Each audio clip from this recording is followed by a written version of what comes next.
It's getting late. Why don't we call it a day for now? Wow! Where did the time go? I'm not sure if it's because I'm having so much fun with you all, or because the story is particularly enticing, but I feel like I could almost keep going. Here, here. Ooh, how about we play through the night? I'm not sure I'll have enough energy for that. Yeah, that won't work for me either. Lynette will give me an earful if I get home too late. I understand how you feel, Navia, but we have to change venues for the next part of the story anyway. Huh? Another location? Mm-hmm. There's a special note for the GM at the end of this section that says to proceed to an indoor set for the next part of the script. Whoa, they really pulled out all the stops for this new script. Well, even if we end the game for the day, we can still stay a little longer and hear Clorinde finish her story, right? Paimon wants to hear more about the history of the hunters. Something tells me you just want to finish the free desserts before we break for the day. That's just a coincidence, okay? Besides, to Paimon, not finishing free food feels even worse than having to buy your own. And anyway, Paimon really does want to hear more about Clorinde's master. Well, It's nothing. I appreciate the concern, but it's all in the past. It won't do any harm to share these things now.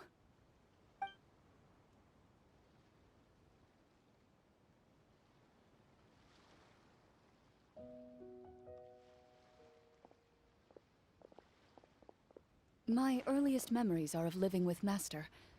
According to her, she saved me from certain people of ill repute. My birth parents had left me behind some time before that. What a heavy beginning for a life story. Master was a fascinating individual, if inexperienced in the ways of raising children.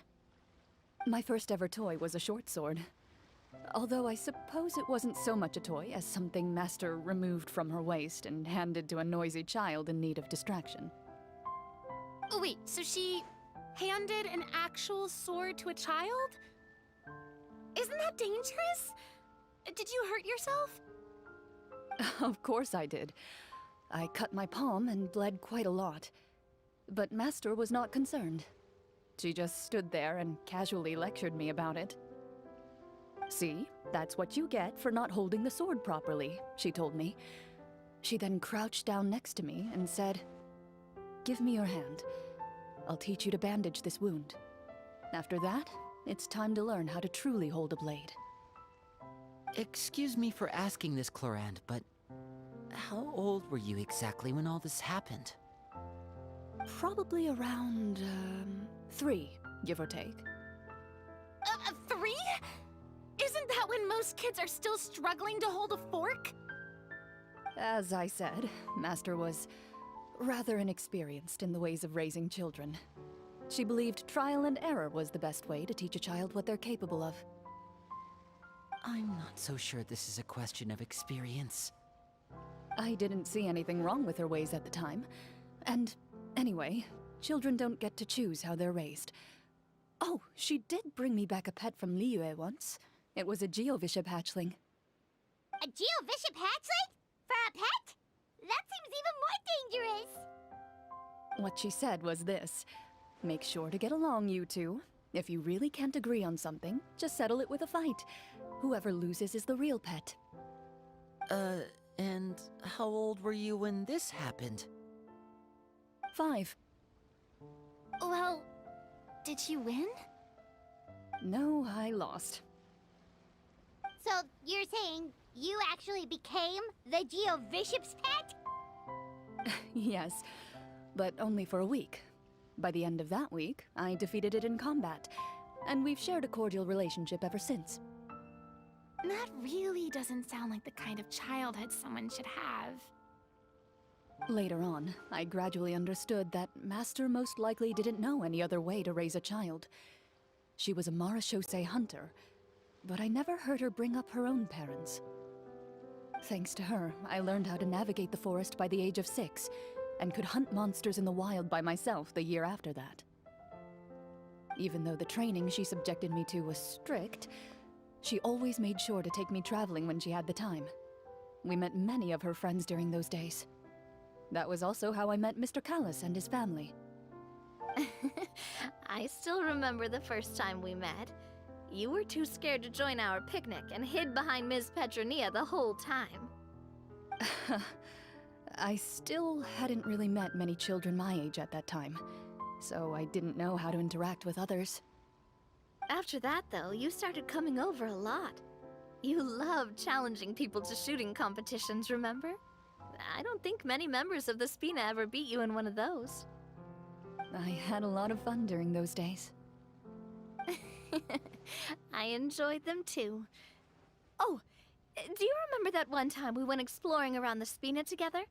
We overheard Papa call your master Fontaine's Protector of Justice.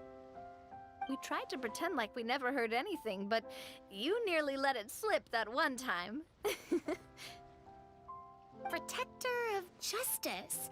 Oh, wait, you mean that vigilante hero from 20 years ago? The one who is always active at night? Yep, that would be her. She often would put on a black cloak and go out at night. I never knew where she went or what she was doing. Until, like Navia said, we overheard the truth from Mr. Callis that night. 20 years ago, huh? I still remember the guards leaving all kinds of witness reports about her on Nervalette's desk. My apologies. Oh, there's no need to apologize. You had nothing to do with it. And anyway, everything she did was for a good cause. Although, calling herself the Protector of Order was a bit much.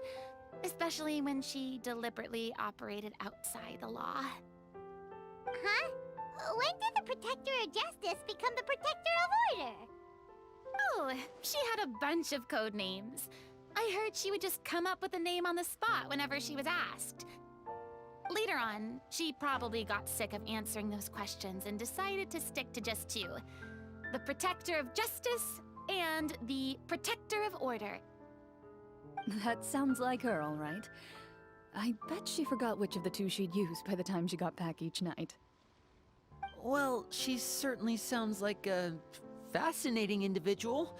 With her strong sense of justice, it's no surprise her student followed in her footsteps. It's true. I always wanted to become like her. Someone powerful, independent, and with a strong sense of conviction. But...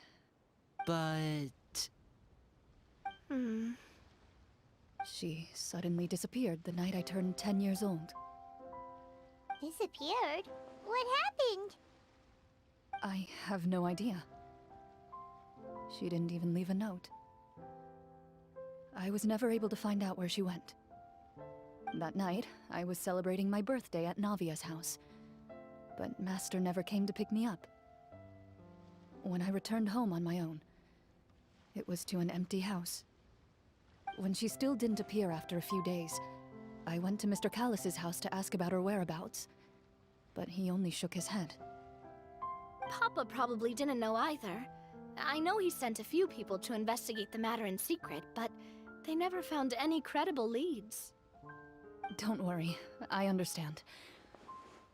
To be perfectly honest, given Master's personality and way of doing things, it all made a lot of sense.